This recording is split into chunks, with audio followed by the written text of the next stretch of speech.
You know the vibes. Welcome back to another episode of the Hoop Genius podcast presented by NBA 2K23. How was your weekend, BJ? Woo! Bo, I'm conflicted right now, Mo. I think that's the best word. Okay. It's August, and there's NBA news every day. News it's a stretch of the word news. Shams is out here leaking schedule updates as if it's a news story, like the games aren't going to get played anyway. I'm waiting for American football to begin to lead off our news. When does that begin? It's already started. They've started NFL. The preseason. Okay. NFL. And every day, the NBA is heading up stories. They're leading off the stories. So I'm like, what is going on here? It is truly now in the headlines, the NBA year round. That's right. And we may not be on the court. But we're talking about the NBA. You finally realized. You up.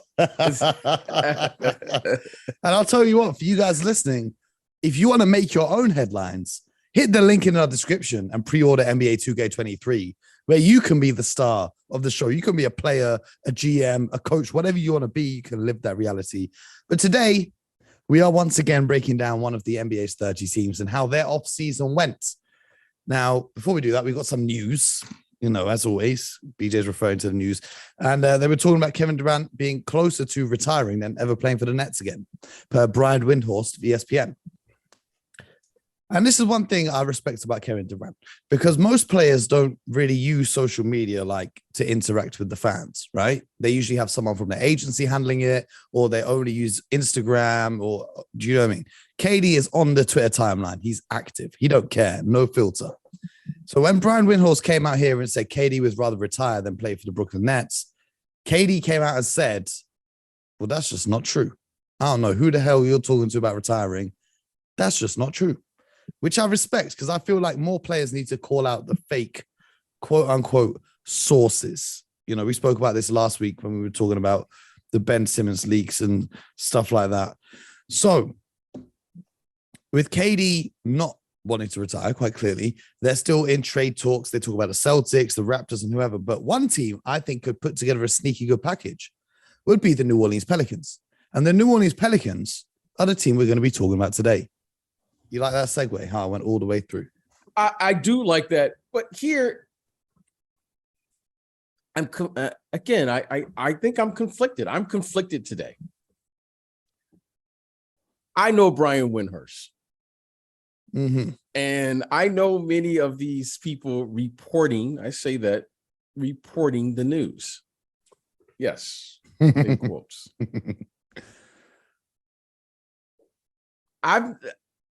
In my experience, I have a hard time thinking that Brian Windhorst would just report the news without getting that information from somewhere.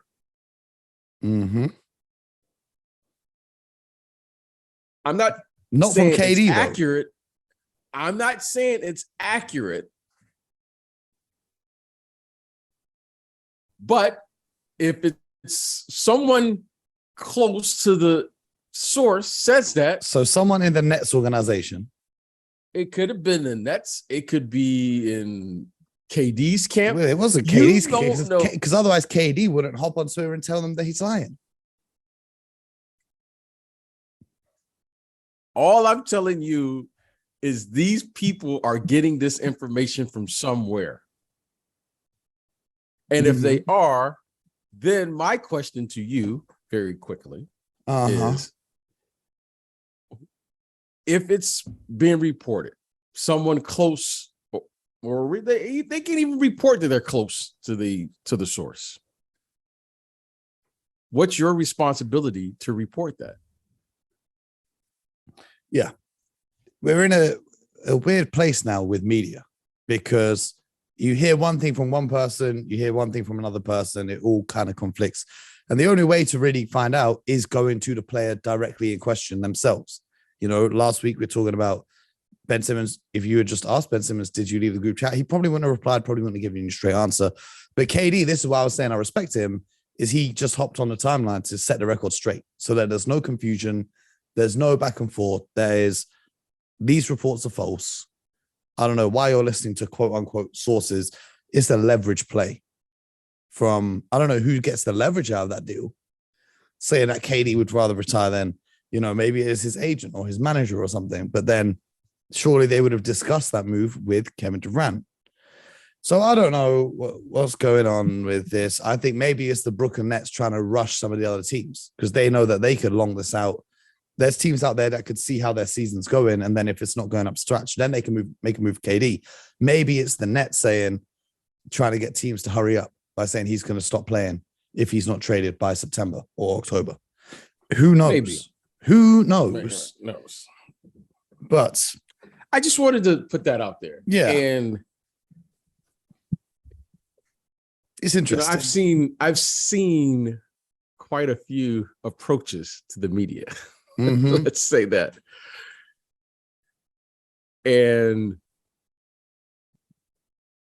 But maybe I'm not looking hard enough. And maybe I'm naive.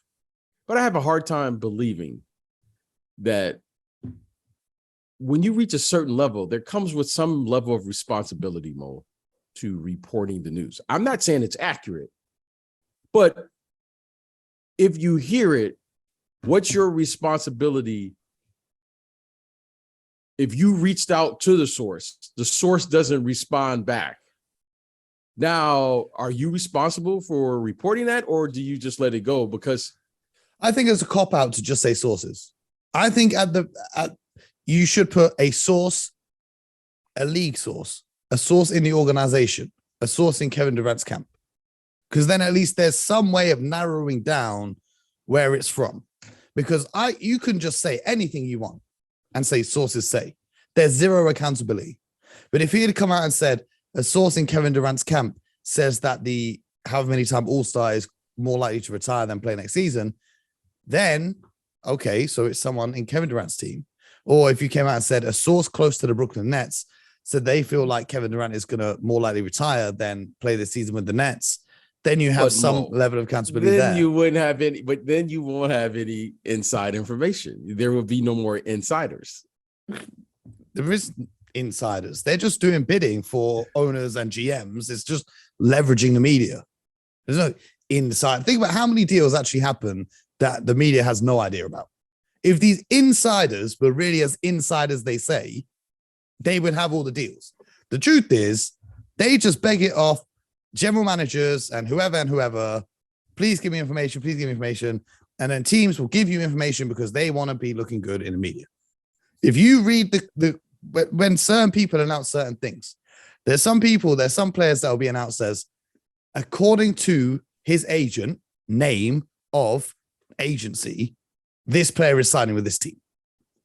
Because the agency wants good PR and publicity. So they're saying, yeah, okay, we'll tell you where he's signing. Just make sure you include the name of our agency in the tweet. Or you're going to have sometimes when they tweet out information, this player, 9-time All-Star, career high percentage this year, has been traded. You're trying to make that player look good. So it's just doing favors for people back and forth. The interest has never really been giving fans information. You're just doing the bidding of agents and general managers. Is it getting too real now, BJ? Should I stop saying this? Well, is it getting too real for them? Well, I think our audience, it's come down to the age-old question now of how news is reported. So we are living in an age where journalism no longer exists. Mm-hmm. But we love getting the information first. Because you know what's really funny to me is I would always laugh at, especially the younger agents in our office. Whenever a certain person reports anything, everyone's phones goes off. Yep. All around the world. Same exactly. So it's not about the accuracy of what you're talking about. It's about being first. being first. And And that to me is what's really going on, because companies that cover the sport who pay billions of dollars, Mhm. billions of dollars, they are competitive and they want to get that information first. Absolutely. And that to me is what's really going on in sports. And around the draft, we saw a lot of these guys deleting tweets very quickly because they would say, this team has picked this player before it's actually announced in a draft. And then they delete it because they realized that's not what happened. Or this player is signed with this team in free agent. Oh no, I've got to delete it real quick. The cracks are starting to show. Okay, that's all I'm going to say on the media. Okay, I think we agree on that. Okay, Mo. But anyway, great. Speaking of perfect segues, we're talking about KD and the Brooklyn Nets, and I was mentioning the Pelicans as a place that I think could put together a nice trade package. Here's some news leaked by our friend Shams Training. Notable opener on NBA schedule: New Orleans at Brooklyn, October 19th. Sources tell me, and at Will Gulrai, the Pelicans beat writer for The Athletic, featuring the regular season returns of All-Stars Zion Williamson and Ben Simmons. So they're going to move away from the Nets. We'll talk about them later this week. Let's talk about the New Orleans Pelicans, as we've been doing over the past few weeks, breaking down the off seasons. And as always, I'll give you the rundown of who they lost and who they've gained. Gary Clark, Jared Harper, Tony Snell, they're their free agents, currently free agents. They added Dyson Daniels with the number 8th pick in a draft from the G League Ignite. And of course, they re-signed Zion Williamson to a contract extension that we've discussed on the show before, with the incentives for playing games and injuries, etc. So New Orleans are really running it back. They made some moves at the trade deadline last year, CJ McCollum's there, and they looked really quite good in the play-in and playoffs. I think Phoenix got a scare in that first round. Their team's looking pretty deep. Their starting five is looking very strong, especially if Zion can do what we know he's capable of doing. What's your predictions for the Pelicans this season? Do you think they're going to rise above that kind of 6th seed that you need to get a guaranteed playoff spot? So I do. Based on what they accomplished last season, conventional thinking would have that the Pelicans should begin, especially with the addition of Zion. You would think that the Pelicans have reached the upper echelon of the Western Conference. And I agree with that. When you add a talent, an all-star caliber talent like Zion, you would think that that would propel you to the next level. However, I would beg to differ. They're going to have to figure out how to play. Yes. And the reason being is because now they're going to have to figure out the pecking order of this team. So now with Zion back in the fold, who do you go to for a need play? For like an end of the game situation, yes, get bucket. Yes, that's going to be. Who do you go to? That's going to be Brandon Ingram. Okay, now at some point you got to believe that Zion, CJ as well. CJ's there too, and he's the older player, so he might even demand it. Okay, and these are the things. And then you would say, well, what's the point of having Zion back? He was the number 1 pick in the draft. So I think this team, maybe like the first 40 games or so, I think they will hover, which to me is no sign of them not getting it together. It's just they got to figure some things out, because when you have 3 scorers like that and no lead guard that's going to initiate the ball, okay, they don't have a real true point guard. Yeah. And you have 3 scorers, that's going to take some adjustment. You don't just insert 20, 25 points back into your lineup and then you think everybody else is going to stay the same. No, those points have to come from somewhere else. Okay, Brandon Ingram is a star. He's a star. Yep. Zion has the potential. We're looking at him. Let's just call it like we see it, Mo. We're expecting him to be a top 10 player. Yep. CJ McCullough is every bit a 20-point scorer. He's done that. And now you're saying he's playing with 2 other all-stars. You're saying he should have an easier time scoring. And It's not like he has to get double teamed. let's not forget Jonas Valanciunas put up 18 and 12 last season. He needs touches too. Okay, now the spacing. Who's going to pass the ball? Who's going to make sure everyone gets their touches? To me, this is going to be some type of concoction that they're going to have to figure out. And it may take some time. It kind of, when you start adding this level of talented players, because they respect one another. Mm-hmm. It's not like they're going to come there and look guys off. So I think it's going to take some time to say, who's the first guy? Who's the second guy? Who's the third guy? Who's the guy that may need to play more with the backup players? The players who are coming in off the bench. So I think this team will probably finish somewhere 6th. If they can finish 4th, that means they had a late surge. But I think early it's going to be tough, because they have a lot of talent. And Zion is going to disrupt. As excited as I am, as excited as we are about the Zion returning healthy, I might add, back to the lineup, I think it's going to be very disruptive to the team. And when you get someone back at that caliber, because the team is going to have to take on, whether they want to or not, his personality. Why? Because he'll be one of, if not the best player on the team. Brandon Ingram I don't think he's going to be affected, but I think everyone else will be. And that's going to be a problem. It's interesting, because they do have multiple scoring options all around the roster as well, because they've got Devontae Graham still coming off that bench, and then they've got obviously Larry Nance Jr., great role player, Jose Alvarado. But the one player I'm most excited for, which may come as a shock aside from Zion Williamson, I'm excited to see Herb Jones, because he really impressed me last season, especially on the defensive end. And I think this year, he could even have his name in that defensive player of the year conversation. Am I going too far with this from what we saw last season? No, based on what we saw last season. However, Bo, this is a new season. And where's Herb going to play? I mean, Zion's got to play. CJ has to play. We talk about teams going super big nowadays. So you could run a lineup of CJ at the 1, Brandon Ingram at the 2, maybe the tallest 2 guard in the league, Herb Jones at the 3, Zion and JV. I like that. But what I don't like about this team is I think they're susceptible to pressure because they don't have a true lead guard on the floor. Yeah.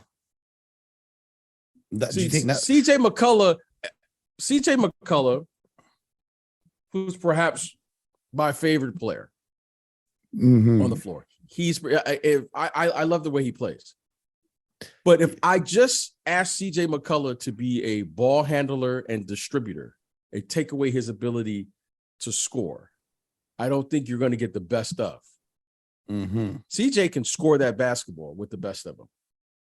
Do I think he can mimic that position? Absolutely. Do I think he is a responsible ball handler under pressure, under duress? Absolutely. But I'm not looking at him the same way I'm looking at other lead guards in this league who that's their bread and butter.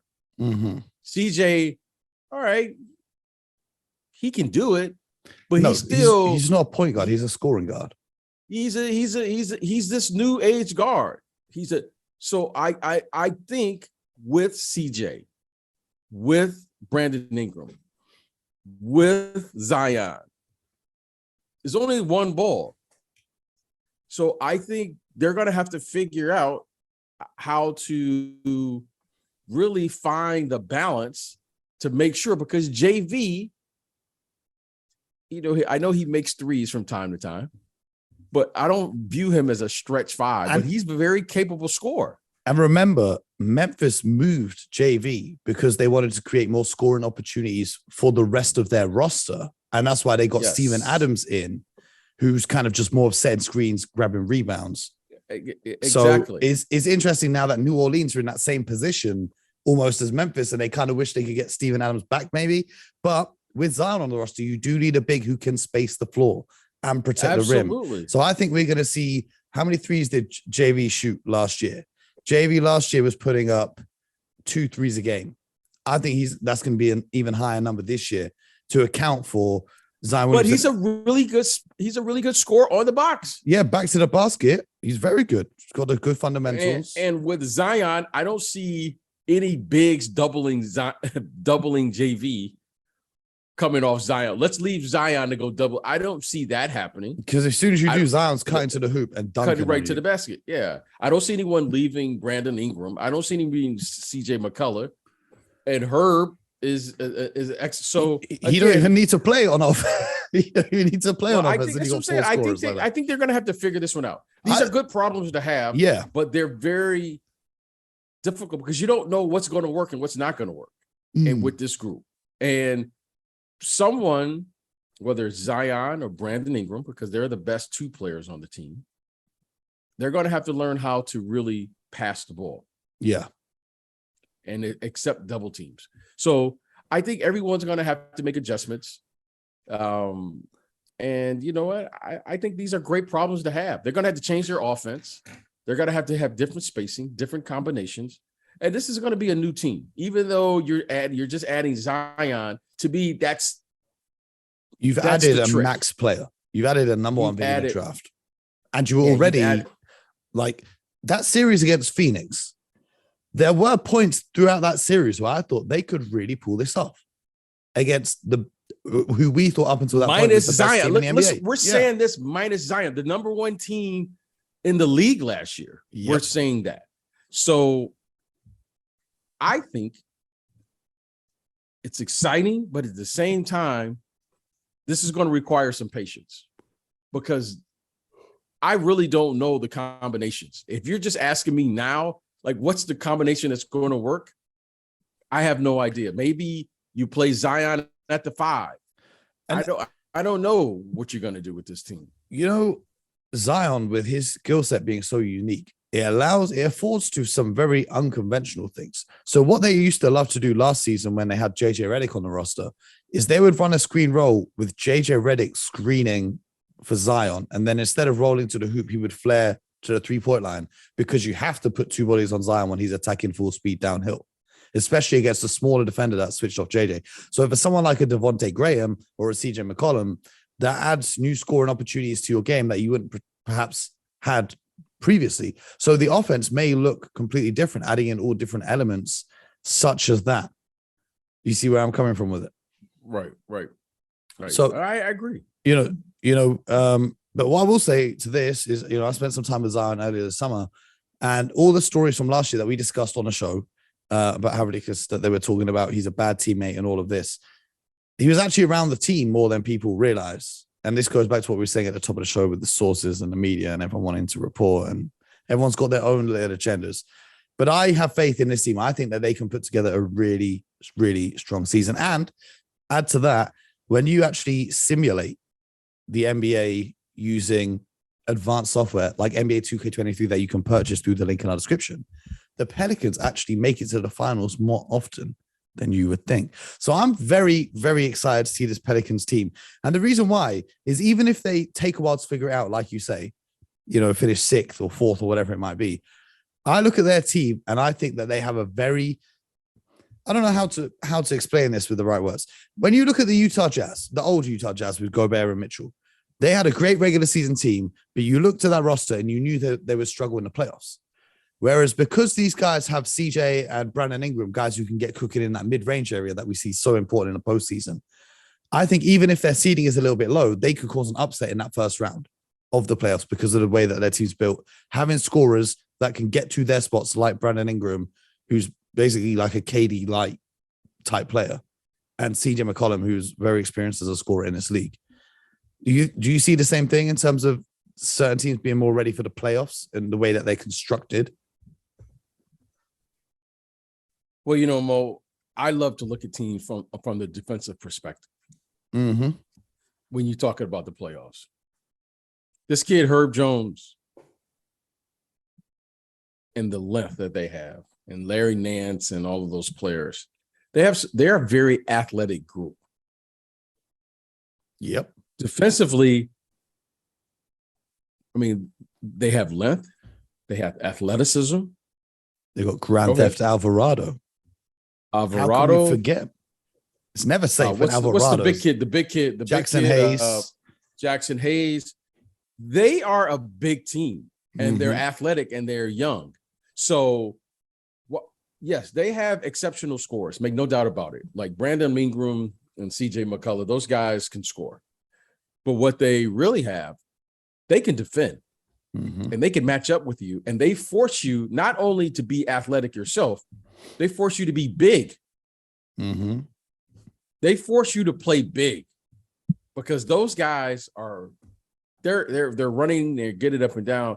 So now they're adding another big, young, athletic player in Zion, perhaps the best out of all, right? Is with his just pure Yep. mass and size. Now you're looking at, you're saying what could be. I like what they can do on the defensive end, and Willie Green. Willie Green, what up, Doe? Willie. Great coach. So, yes. So again, I think they're going to have some issues they got to work through. I really believe, because they have so many players, and someone's not going to play from game to game. But Do you see them making a move at all during the season? If they start rolling and they say there's not enough touches to go around, we might have to move on player X. Well, just based on their roster construction, depending on what Willie decides to do and their staff. Okay, I think a couple things are going to happen. One, they're going to have to get a person that's committed to just distributing the basketball. Or two, they're going to play in a system where the system is going to demand ball movement, player movement, a la the Golden State Warriors. Mm-hmm. My way of thinking at it is saying I have to at least try to see if we allow our system to really dictate who's going to get the shot and get guys to buy into that. Zion's a very underrated passer as well, in my opinion. Yeah, exactly. But again, Zion, I think is a 20 to 25 point scorer. Easy. I think he's a 20.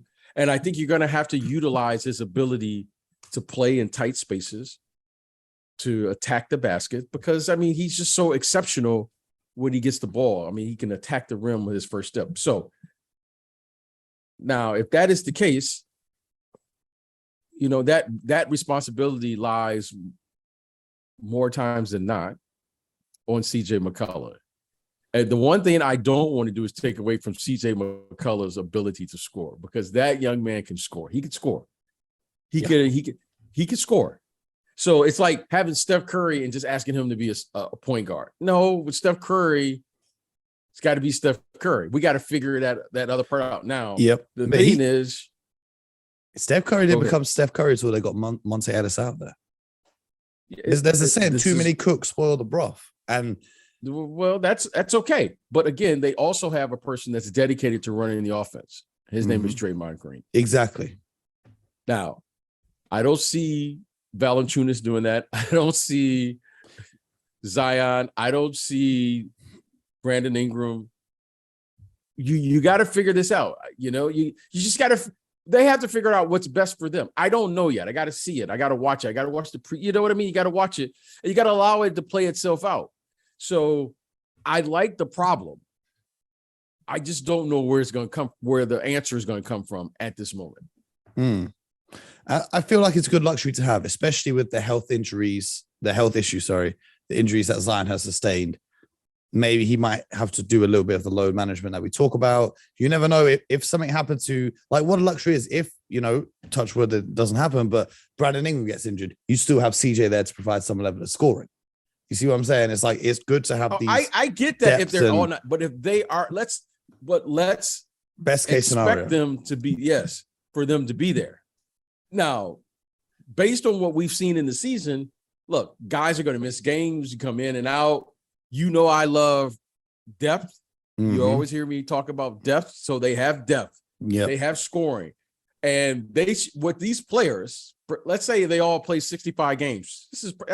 Maybe that's the perfect scenario. Maybe they're best by subtraction. But let's come in with the idea that they're all going to be here. And I think if they are there, and they're playing, starter minutes, they're going to have to figure this one out. Yeah. I only have one major problem with the New Orleans organization. They need to take the name Jazz back from Utah, because I know there ain't no damn jazz musicians in the city of Utah, in Salt Lake City. And this Pelicans stuff, I don't want to buy a jersey with the Pelicans face on it, bro. It's the worst. So I would like to see the Utah Jazz give the name Jazz back to New Orleans, so we can have the New Orleans Jazz. Utah can be relocated to Seattle, seeing as they're trying to tank anyway. No one's going to go to the game. Utah could be. Do you know how strong of a fan base they have in Utah? Mm-hmm. Did you just really say that, Mo? Mm-hmm. Mm-hmm. Okay. Because then All-Star Weekend can be relocated from Utah to anywhere else. Because I'm not trying to be in the cold climates, you know what I'm saying? Okay. And looking out for my best interest. But I'm going to help you out right now and moving right along. I think that the New Orleans Jazz would be a whole lot better than the New Orleans Pelicans. That's all I'm saying. Do whatever you want with Utah, but it should be the New Orleans Jazz. It is what it is. Do you agree? You can't argue that one, because they were originally the New Orleans Jazz. You can't argue that. I mean, it's the same way with Charlotte being the Hornets, and then New Orleans became the Hornets. So then they took the name back and replaced the Bobcats with the Hornets. That's just my little thing with the New Orleans Pelicans. I just think whoever was doing the branding for the Pelicans could have come up with something a little bit more fun or a little bit cooler than that. But that is another episode wrapping up one of the 30 teams in the NBA. We got a few more teams to go through, a few more first round playoff teams. Look forward to the rest of this week. Minnesota, Chicago, Brooklyn, Toronto, Atlanta, Denver, Utah. Then we can move on to some play-in teams, and then to the fans of the tanking teams who have been tweeting me over the last few weeks. We will get to your teams, but they're last in the pecking order because they're just not as good. So Knicks fans and all you other fans of teams that aren't doing too well, just be patient and bear with us, and we will get to your squad. And in the meantime, just make sure you subscribe so you don't miss the episode where we're talking about your team. BJ, which team that we haven't spoken about yet are you most excited to talk about out of any of the other, I think, 20 teams that are left? Besides my Detroit Pistons. No, no, I knew that's off the table. That's off the table. Yes. The Detroit episode, you guys aren't even going to hear my voice. That's just going to be BJ Armstrong 30-minute monologue. Yeah, besides my Pistons, the team that I'm really excited for this year is the Cleveland Cavaliers. Yes, and we're going to dive into them. So make sure you guys subscribe, leave a comment, leave a review, and most importantly, until tomorrow, get buckets.